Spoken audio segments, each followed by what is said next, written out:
દરરોજ મળે, આનંદ કરવો, હસતું રહેવું. ઘણા તો એવા બેઠા હોય ને કે બોલું દિવાલ પીધું હોય, આનંદ કરતો રહેવાનો, હસતું રહેવાનું, શું રહેવાનું?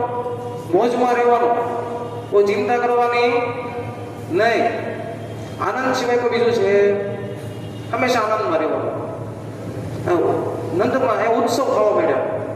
ગોકુળમાં ભગવાન આવ્યો ને, ગોકુળનો આખો છે પેલું કે ગોકુળ એવું બની ગયું કે દેવતાઓ પણ વારા ઘડીએ ગોકુળની અંદર આવે, ઇન્દ્રાણી આવે, લક્ષ્મી આવે, અલગ અલગ સ્વરૂપે ભગવાનને જોવા ઉત્સવ કરવામાં આવ્યો.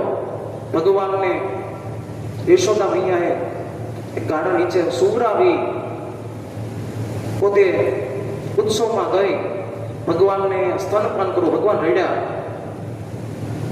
યશોદાએ સાંભળ્યું નહીં, જોરથી એક લાત મારી ને ગાડું ઊંધું પડ્યું. ગાડું કોણ? તો કે અંદર શકટ નામનો રાક્ષસ હતો, જે લોમન ઋષિના શાપથી ગાડું બન્યો હતો. ભગવાને એનો ઉદ્ધાર કર્યો. થોડા સમય પછી મામાએ ત્રીજું રમકડું મોકલ્યું. બે રમકડા ભાણાએ તોડી નાખ્યા.